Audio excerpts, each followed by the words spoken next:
சிவாய நம. திருச்சிற்றம்பலம். அன்பர்கள் அனைவருக்கும் அன்பான வணக்கங்கள். இன்றைய நன்னாளிலே அபிராமிப்பட்டர் அருளி செய்த அபிராமி அந்தாதியின் 59வது திருப்பாடல் சிந்திப்பதற்கு திருவருளும் குருவருளும் கூட்டியுள்ளது. இந்த பாடல்ல அன்னையே சரணாகதி அடைவர்களுக்கு கிடைப்பது என்ன என்ற கருத்தை தான் அபிராமிப்பட்டர் பதிவு செய்கின்றார். முதல்ல பாடலை பார்த்துவிட்டு பாடலுக்குரிய பொருளை சிந்திக்கலாம். தஞ்சம் பிறிதில்லை ஈதல்லது என்று உன் தவ நெறிக்கே நெஞ்சம் பயில் நினைக்கின்றிலேன் ஒற்றை நீள் சிலையும் அஞ்சு அம்பும் இக்கு அலராகி நின்றாய் அறிவார் எனினும் பஞ்சு அஞ்சும் மெல்லடியார் அடியார் பாலரையே. அற்புதமான பாடல். தஞ்சம் அப்படின்னா என்ன? தஞ்சம் என்றால் அடைக்கலம், சரணாகதி. சுத்தமான தமிழ் தஞ்சம். சரணாகதி என்பதற்கு தஞ்சம் என்பது பொருள். தஞ்சம் அதாவது அன்னையே சரணாகதி யார் யாரெல்லாம் தஞ்சம் அடைகின்றார்களோ அவர்களுக்கு என்ன கிடைக்கும்? தஞ்சம். போன பாடல்லையே அபிராமிப்பட்டர் என்ன சொல்லியிருக்கிறாரு? அல்லார் கண்டிலேன் ஒரு தஞ்சமுமே. கண்டிலேன், உன்னையே தஞ்சம் என்று அடைந்து விட்டேன். உன்னை தவிர எனக்கு எல்லாம் தருபவர், ஏன்னா அன்னையை தவிர அந்த பிறவி நோயை களைபவர் யாருமே கிடையாது. பிறவா நிலையை தரவல்லவள் அன்னை ஒருவர் தான். உன்னை தஞ்சம் என்று அடைந்து விட்டு எனக்கு எல்லாமே எனக்கு நல்லதே கிடைக்கும். அதாவது பிறவா நிலை கிடைக்கும் என்ற கருத்தை போன பாடலிலே பதிவு செய்கின்றார். அந்த பாடலோட முதல் அடியை எடுத்து தஞ்சம் பிறிது இல்லை, உன்னையே தஞ்சம் என்று அடைந்து விட்டேன், சரணாகதி அடைந்து விட்டேன், பிறிது இல்லை, வேற எங்குமே எனக்கு தஞ்சம் அந்த அடைக்கலம் என்பது கிடைப்பதில்லை என்று அபிராமிப்பட்டர் இந்த இடத்துல பதிவு செய்கின்றார். அபிராமிப்பட்டர் எப்படி இருந்தார்? தன்னை மறந்து அன்னையே நினைந்து அந்த அன்னையின் நினைவாகவே எப்போதும் இருந்து சாக்த வழிபாடு செய்தவர். எப்போதும் அன்னையே சிந்தித்துக் கொண்டு இருந்தவர். அதனாலேயே அவர் அன்னையை முழுவதும் உணர்ந்தவர், தெளிந்தவர். அதனாலேயே அவளை மட்டுமே அடைக்கலம், உயிருக்கு நல் அடைக்கலமாக விளங்குவள் அன்னை என்றது என்ற ஒரு கருத்தை தான் இங்கு பதிவு செய்கின்றார். இப்போ உலகில் என்று நம்ம எடுத்துக்கொண்டால் நம்ம தன் முயற்சி இல்லாம பிறரை சார்ந்து வாழ்ந்தால் எப்போதுமே என்ன கிடைக்கும்? துன்பங்கள் தான் கிடைக்கும். அந்த துன்பத்திலே உழன்று மறுபடியும் ஒரு பிறப்பு. ஆனால் அந்த நிலையை தாண்டி வர வேண்டும் என்றாலும் யாருடைய துணை வேண்டும்? அன்னையினுடைய துணை. அத சொல்றாரு பாருங்க. அடுத்து ஈது அல்லது நன்றாக சிந்திக்க வேண்டும். முதல்லயே அபிராமிப்பட்டரை பத்தி நம்ம சிந்திக்கும் போது அவர் சாக்த வழிபாடு செய்தவர், அன்னையே நினைந்து கொண்டிருந்தவர். உலக மக்கள் எல்லாம் அவரை பைத்தியம் என்றே சொல்வார்கள். அவர் பஞ்சாங்கம் வாசித்து விட்டு கோயில்ல ஒரு இடத்துல அமர்ந்து அன்னையினிடமே பேசிக்கொண்டே இருப்பார். உள்ளத்துல தியானம், அந்த யோக நிலையில் இருந்தவர். அப்ப யோக நிலையில் அன்னையிடம் பேசிக்கொண்டு இருக்கும் போதுதான் இன்று அமாவாசையா பௌர்ணமே என்று கேட்கும்போது என்ன சொன்னார்? பௌர்ணமி என்று சொல்லிவிடுவார். அவர் தன்னை மறந்த நிலையில அவர் சொன்னாரு. ஆனாலும் அன்னை அந்த இடத்துல அடியார் இவர் என்று நிரூபித்து காட்டினார் அல்லவா? அமாவாசை அன்று பௌர்ணமி வருமா? வராது. ஆனாலும் அவர் இருந்த அந்த நிலை, உன்னத நிலை, அந்த தவ நெறியை உலகுக்கு உணர்த்தி காட்டவே பௌர்ணமி அன்னையானவள் வர செய்தார் இல்லையா? அதான் இது அல்லது இந்த செயலை வேறு யாராலும் செய்ய முடியுமா? முடியாதுதானே. அதுதான் அன்னையே யாரெல்லாம் தஞ்சம் அடைகின்றார்களோ அவர்களுக்கு கிடைப்பது நற்கதி, ஈது அல்லது என்று சொல்லிட்டு என்று உன் தவநெறிக்கே. உன் தவநெறிக்கை என்பது அன்னையை தான் நீங்க குறிப்பிடுகின்றார், அபிராமி அன்னையை. ஏன்னா இப்போ அபிராமிப்பட்டர் அன்னையை நினைந்து அன்னையின் தன்மையில் இருந்தவர். அதனால தவ நெறியில் இருந்து அன்னையினிடையே உரையாடி கொண்டு பேசிக்கொண்டே இருந்தவர். ஆனா நாமெல்லாம் அப்படியா? இப்போ கோயிலுக்கு போறோம், சாமி கும்பிடுவதற்கு காலை மாலை என்ற ஒரு சொற்ப நேரத்தை ஒதுக்குகின்றோம். என் நேரமும் அன்னையை நினைப்பது இல்லை. அப்படி போகும்போது அன்னை பார்த்த அந்த மாத்திரத்துல ஏதோ ஒரு ஆனந்தம், அந்த ஆனந்தத்தை திரும்ப பெற வேண்டும் என்பதற்காக மறுபடி போகின்றோம். போய் அந்த முகத்தை மனதில் பதிகின்றோம். அப்புறம் அவருடைய மந்திரத்தை எண்ணி உரு ஏற்றுகின்றோர். உரு ஏற்ற அவள் சிந்தனையே உள்ளோங்கி புந்தியில் அவள் அமர்வதால எப்போதும் அவள் நினைவாக இருந்த அந்த தவநெறி நமக்கு கிடைக்கும். அந்த நெறியை ஆன்மாக்களும் பெற வேண்டும் என்றால் அவள் நினைவாக இருக்க வேண்டுமென்றால் அவள் மந்திரத்தை சொல்லி சொல்லி அவளிடம் தஞ்சம் புக வேண்டும். புகலிடம் அவளை சரணாகதி, புகலிடம் என்றால் சரண் அடைவது, அன்னையின் திருவடியை நோக்கி சரணடைய வேண்டும் என்ற கருத்தை இங்கு பதிவு செய்கின்றார். அடுத்து சொல்றார் பாருங்க, நெஞ்சம் பயில நினைக்கின்றிலேன். 100 பாடல் அபிராமி பட்டர் பாடி அருளி செய்திருக்கின்றார். எப்போதும் அன்னையே நினைந்து கொண்டிருப்பவர் இந்த இடத்துல நெஞ்சம் பயில நினைக்கின்றேன் என்று ஏன் சொல்றாரு? நம்ம சிந்திக்கணும். ஏன்னா அபிராமி பட்டவர் அன்னையின் தன்மையிலே இருந்து தன்னை மறந்து அன்னையிடமே ஒரு குழந்தை போல சரண் அடைந்தவர், தஞ்சம் புகுந்தவர். அவர் இந்த வரி சொல்வது நமக்காக, ஆன்மாக்களுக்காக. நம்ம அவர் எழுதிய பாடல்களை, அருளிய பாடல்களை நாம படிப்போம் இல்லையா? ஆன்மாக்களை நாமும் படித்து உணர்ந்து தெளிந்து அன்னையின் திருவடியை சரணடைய வேண்டும், தஞ்சம் அடைய வேண்டும் என்பதற்காகத்தான் நெஞ்சம் பயில நினைக்கின்றேன். ஆன்மாக்கள் நம்ம என்ன பண்றோம்? ஆசைப்படுறோம். ஆசை கடையில் அகப்பட்டு என்ற அபிராமி பாடலை நம்ம பாடி கேட்டு சிந்தித்து இருக்கின்றோம் ஏற்கனவே. அப்படி அல்லல் பட இருந்தவனையும் அந்த துன்பத்திலும் நீக்குவள் அன்னைதான். அப்ப நம்ம அந்த உலகில் இருப்பவங்களுக்கு ஆசை ஆசை என்று உலகிலேயே அந்த உலகில் என்ற நம் தேவைகளை பூர்த்தி செய்வதற்காக அந்த உலகம் என்ற மாயக்குள்ளே தான் சிக்கி திணறி ஓடிக்கொண்டே இருக்கின்றோம். இந்த நிலை மாற வேண்டுமென்றால் உலகில யார்கிட்ட போய் நம்ம தஞ்சம் புகுந்தாலும் நமக்கு அந்த வீடு வேறு, அந்த முக்தி என்ற பெயரானது நமக்கு கிடைப்பது கிடையாது. அந்த பிறவி நிலைக்குள் தான் தள்ளப்படுவோம். அந்த நிலை மாற வேண்டும் என்றால் என்ன பண்ணணும்? அபிராமி அன்னையே சரண் புக வேண்டும், சரணாகதி அடைய வேண்டும், தஞ்சம் புக வேண்டும். அப்ப நம்ம இந்த உலகில அறியாமல் நம்ம என்ன அன்னையை நம்ம நினைப்பதில்லை. நம்ம நம்ம தேவைகளை நிறைவேற்றிக் கொள்வதற்காக ஓடி ஓடி ஓடி உழைத்துக் கொண்டே இருக்கின்றோம். சொற்ப நேரத்தை தான் அன்னையை பற்றி சிந்திக்கின்றோம். இந்த நிலை மாறி ஆன்மாக்களுக்கு மாறினாதானே அந்த பிறவா நிலையை அடைய முடியும். அதற்கு அன்னையினுடைய திருவடியை பற்றி கொள்ள வேண்டும். அதற்காக தான் நெஞ்சம் நினைக்கின்றே என்று தன்னையே தாழ்த்தி கொண்டு இருக்கின்றார், பாடுகின்றார் அபிராமி பட்டர். இப்ப நம்ம நால்வர் பெருமக்களை எடுத்துக்கொண்டால் தேவார திருவாசக பாடல்களை நம்ம படித்திருப்போம். எல்லா பாடலிலுமே நாயேன், நாயினேன், கடையினேன் என்று பாடி அருளி செய்திருப்பாங்க. அதுல மாணிக்க வாசகரை எடுத்துக்கொண்டால் திருவாசல பல இடங்கள் நாயினேன், நாய் நாய் என்று பல இடங்கள் என்று தன்னையே தாழ்வுபடுத்தி பாடியிருப்பார்.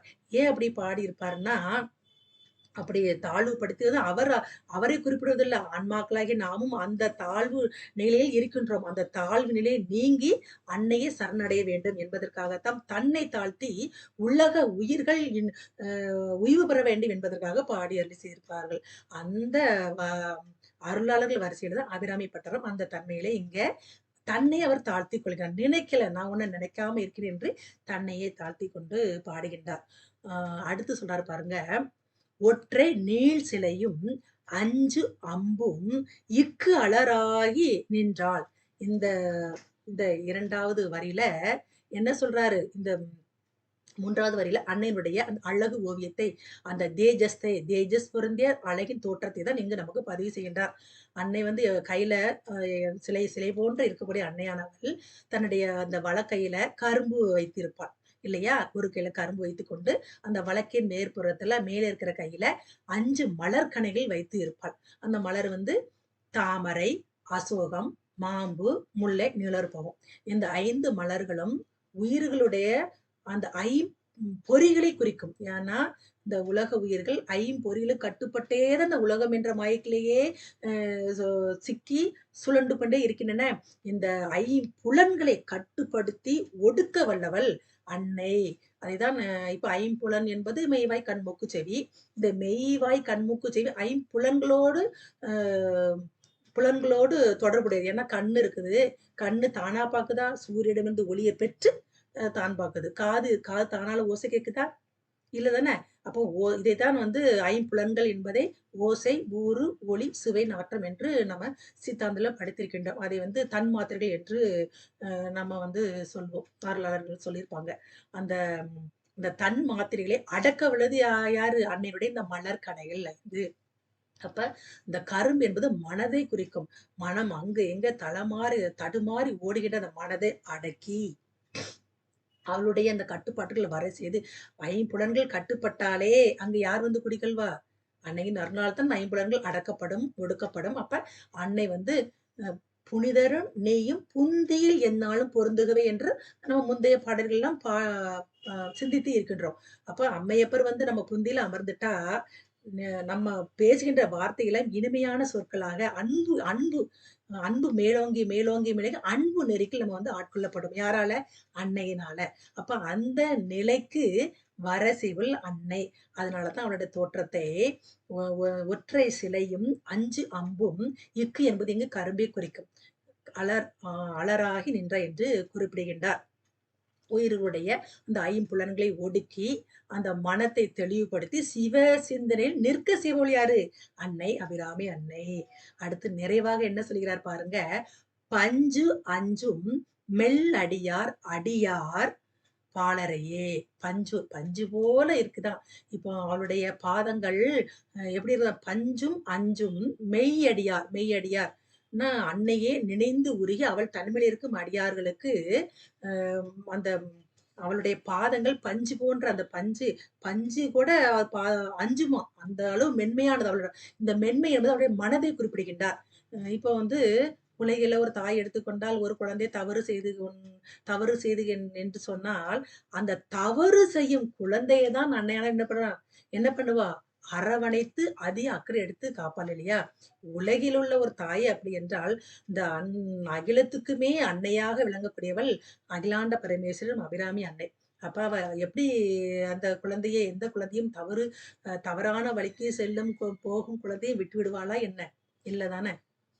அவ வந்து அந்த குழந்தையும் அரவணைத்து தன்னுடைய திருவடியில் சேர்க்க வல்லவள். அந்த பஞ்சும் மஞ்சும் மெல்லடியார் என்பது பஞ்சு இப்போ அவளுடைய பாதங்கள் பஞ்சு போன்ற மென்மையானதாம். அதே வந்து அவளோட மனதிற்கு அப்படி அந்த ஒரு மென்மையான குணத்தை உடையவள்.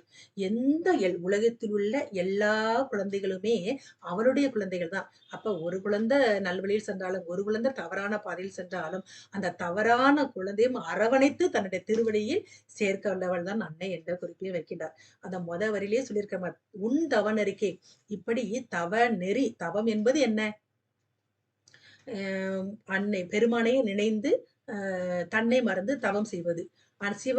உமையம்மையானவள் சிவபெருமானையே நினைந்து தவம் செய்து அதை நம்மெல்லாம் வரலாறுல படிக்கின்றோம். காவியங்கள் புராணங்களில் படிக்கின்றோம் இல்லையா? அந்த வழிகாட்டுதலை காட்டுபவள் அன்னை. அப்போ நம்ம வந்து திருஞான சம்பந்தர் பெருமானும் 3ஆம் திருமுறையில பாடி அருளிச்சிருப்பான். நினையே அடியார் தொழ நெடுமதில் புகலிடம் தனிய இடம் மேவினை தவநெறி அருள் எமக்கு. தவநெறி தருவதே பெருமான் தான். இந்த தவநெறி எனக்கு வேண்டும் என்று அவர் விண்ணப்பம் வைப்பார். நம்ம சுந்தர பெருமாறும் என்ன சொல்லுவார்? தலைவா உன்னை வேண்டிக் கொள்வேன் தவநெறியே. இந்த தவநெறி என்பது நாம நினைச்சா நமக்கு கிடைக்குமா? பெருமான நினைஞ்சு அவரையே சார்ந்து வாழும்போதுதான் அவரையே நினைந்து எப்போதுமே நின்றாலும் சரி இருந்தாலும் சரி என்ன விலை செய்தாலும் சரி நம்மை மறந்து வரும் பெருமானையே நினைந்து உருகுவர்களுக்கு அந்த தவநெறியை தர வல்லவள். அதைத்தான் நீங்க அபிராமி பற்ற எப்போதுமே அன்னையை நினைந்து கொண்டு இருந்தார். அந்த தவநெறியை தர செய்து தவநெறி என்பது சரியே கிரிய யோகம் ஞானம் இந்த நெறியலெல்லாம் அந்த உயிர்களை வாழச் செய்து பக்குவப்படுத்தி தன் நிலைக்கு வர செய்து தன்னிலை என்பது அந்த சிவத்தன்மை நிலைக்கு வர செய்து அதான் நின்மலனாகி நிலைக்கு வர செய்து அந்த முக்தி என்ற பேரானந்தத்தை தரவல்லவள் அன்னை என்ற ஒரு கருத்தை தான் அபிராமி பட்டரும் இந்த பாடல்ல பதிவு செய்கின்றார். அப்ப இந்த பாடல்ல படிப்பதில் நமக்கு என்ன பலன் என்று கேட்பாங்க இல்லையா?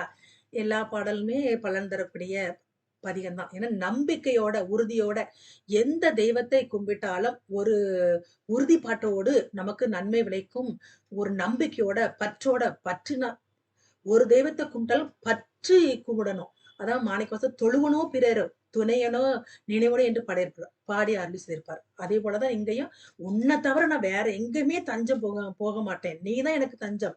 பிரிதொண்டிலே என்று சொல்லிட்டார் முதல் வரியிலேயே. அப்ப நம்ம வந்து என்ன பண்ணோம்? மனிதர்களாகிய ஆன்மாக்களாகிய நமக்கு ஆசைங்கிற காரணத்தினால என்ன பண்றோம்? ஆடி மாசம் ஒரு சாமி, மார்கழி மாசம் ஒரு சாமி, கார்த்திகை மாசம் ஒரு சாமி இப்படி எல்லாம் போனா அது வந்து நம்பிக்கை இல்லாம போறது. அப்படி எந்த தெய்வத்தை கும்பிட்டாலும் யாதொரு தெய்வத்தை வணங்கினாலும் மாதொரு பாகனாக வந்து அருள் பாலிப்பவர் யாரு? சிவபெருமான் ஒருவர் தான். அதுல உறுதிப்பாட்டோட இருந்து நம்ம வழிபாடு செய்ய வேண்டும். அப்ப பற்றுற அந்த திருவடியையும் ஒன்றே உன்ன தவிர நான் வேற யாருகிட்டயும் போமாட்டேங்கிற பற்றுதலோட அன்னையை தொழும்போது நமக்கு நல்லதே கிடைக்கும். அந்த பேரின்பத்தை தரவல்லவள் அன்னை என்ற ஒரு கருத்தை தான் பதிவு செய்கின்றார்.